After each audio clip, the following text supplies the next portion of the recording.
behind me is Pessi Cohen house. At Pessi Cohen house, the terrorists gathered together 15 hostages.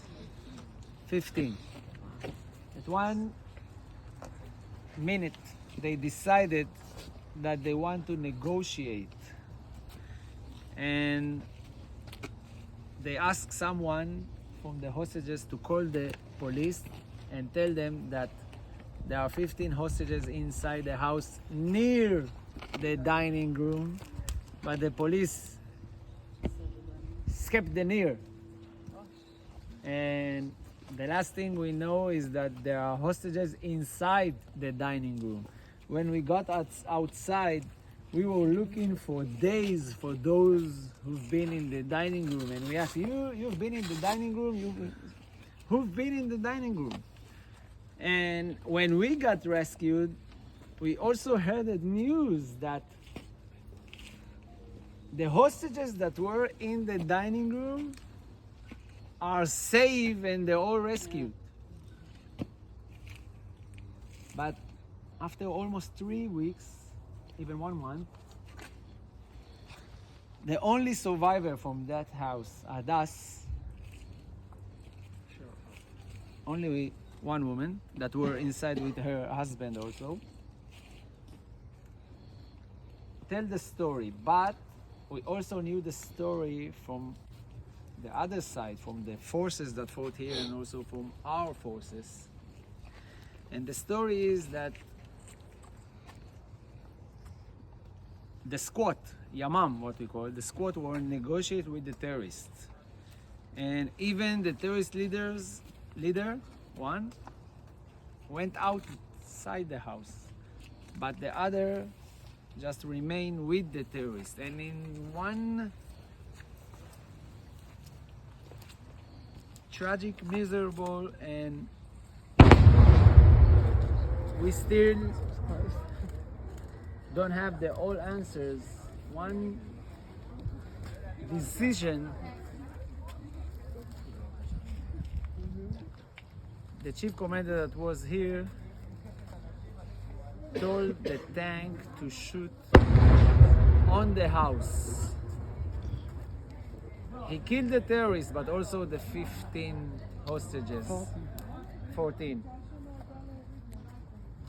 Hadas told us that her husband was just in front of her and that what kept her alive, but she was trying to put the fingers on his neck, but she couldn't stop the blood from coming out. And my best friend, my best kid friend, my Arbel friend, was dying also with his sister and his grandmother, because his mother, she is handicapped because she didn't have oxygen when she gave them birth. And Arbel was asking me to go back to our house in order to bring the car that Yanai brought him to his birthday. And he washed the car at the bedroom and put it next to his bed, and it's still next to his bed, the car. And we are asking the government and the army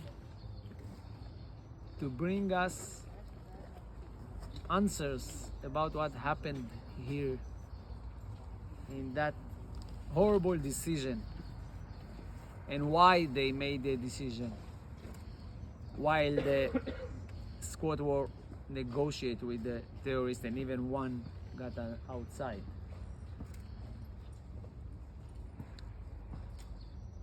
Few Be'eri members that fought in that day wrote a letter about Barak Hiram. He's the chief officer that gave the order, because he was also saying that the army was inside the kibbutz just at late morning before noon, and they, because they know they fought here, are saying that he's completely lying.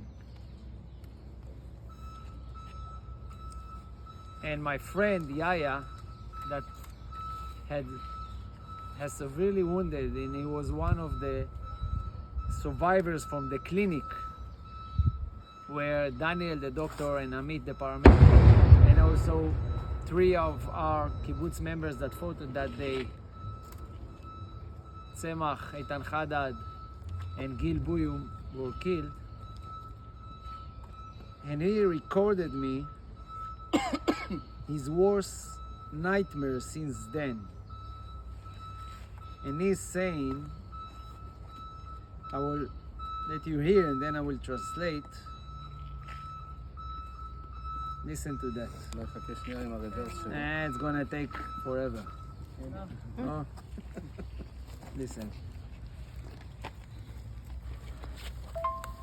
נלחמנו מ5 ל7. אתה צריך להבין שהחבר'ה לא נכנסו, הם היו בחוץ כל כך הרבה שעות ומאורגנים ומוכנים, וכולם עמדו שם, זה היה כמו צבא של רומא בחוץ, וזה הסיוט שלי, שהם פשוט לא נכנסו להציל אותנו. בבוקר, ושום כוח לא נכנס עד בערך 2 בצהריים, 1 ומשהו בצהריים, שום כוח משמעותי. וזה יאיה שלחם כאן, והיה קם כאן, להבדיל ממה שהצבא מספר. That's Yaya who's saying, you need to understand, my worst nightmare since then is that I'm seeing is just taking out the clinic to outside of the kibbutz, and he's seeing and he's saying the phrase that he's using, the empire of Rome on our fence, but no one got inside.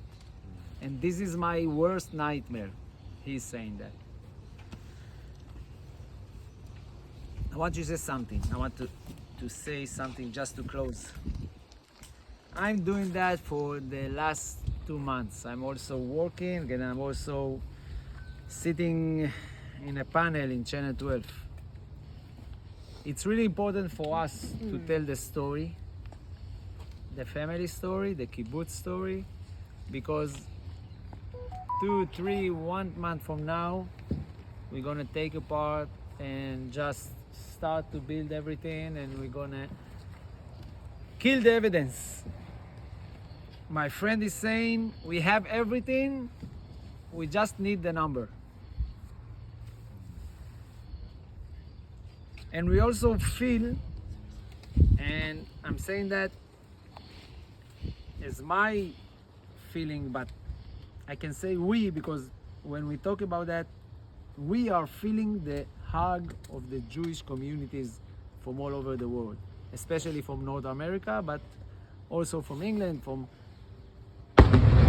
South Africa, Australia. And this is what makes us special, because those bonds are gonna help us to recover. The Jewish history is full with starting again, with rising again. And that's what we're gonna do. Don't mistake. Don't even think that it's gonna be quick or easy. The first Zionist house is ruined. We need to build the second Zionist house. And I just put it, between the lines. Also, we need to get rid from our government, but this is our problem. Thank you, guys. Thank you.